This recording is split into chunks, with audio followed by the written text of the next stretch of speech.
and I'm here with #1 New York Times bestselling author Jennifer Weiner to talk about her new book, Fly Away Home. So Jen, for those people out there who haven't read your book, can you just tell us a little bit about it? Fly Away Home is about a cheating politician, a no-good cheating politician. As we've seen many times in the public over the last year, this is a senator, has an affair with a younger aide, and he's gotten her a job, and there's a little bit of a scandal, and he has to give the press conference with his wife standing by his side. And I think, like many women who watched Elliot Spitzer standing up there with Elliot, who watched Dina McGreevy standing up there with Jim, you watch these women and you think, why is she there? Why is she doing this? He's the one who screwed up, not her. So why is she sort of up there standing by her man as if she's got something to apologize for? And I think that Fly Away Home was my attempt to answer that question. Who are these women? You know, who's the kind of woman who would marry a politician, who would stand by him? What would her reasons be? And of course, we learn in Fly Away Home that Sylvie, the politician's wife, is up there on the podium because she doesn't want her daughters there, because she's got these two girls who are both struggling with different things. One of them is sort of dealing with an unhappy marriage. One of them is dealing with addiction. So she's thinking, I will be up there so my daughters don't get pulled into this, and then I am leaving you, and I'm going to reinvent myself, and I will never see you again. Okay, and what's interesting is that your previous protagonists have primarily been women in their 20s or their 30s.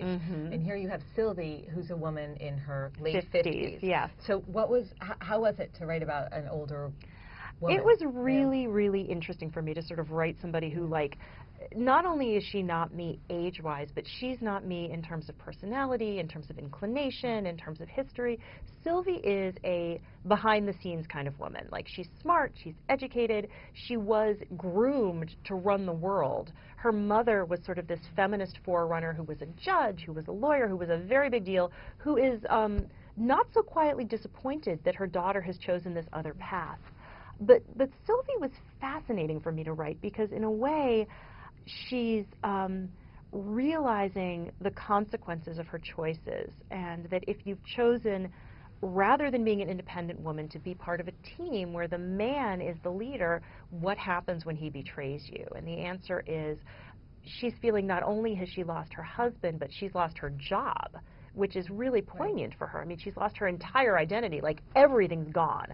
And I think a woman who loses everything is a fascinating woman to write about. Well, it's interesting because the daughters, Sylvie's daughters, in many ways react against her as well. Just like she reacted in a way to her mother, they are, a lot of their actions are in direct relationship to how they saw her. Yeah, I mean, how they looked at her marriage, where her older daughter thinks, like, this is a woman who was totally enthralled to her husband, who did what he wanted, who you know, subordinated her own wishes and desires, and Diana decides that she's not going to have a marriage like that.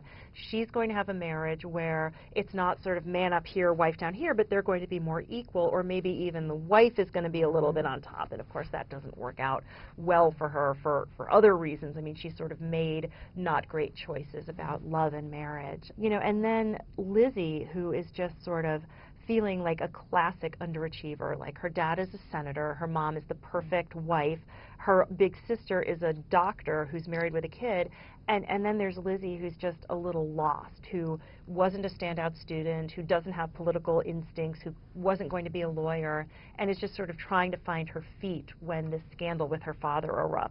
I think in this book, in Fly Away Home, it's three women learning to be present in their lives, if that's not like a very yoga thing to say, but I think that Lizzie has to learn to, like, be there, like, just not check out. Right. Hide behind her camera. Hide behind her camera, right.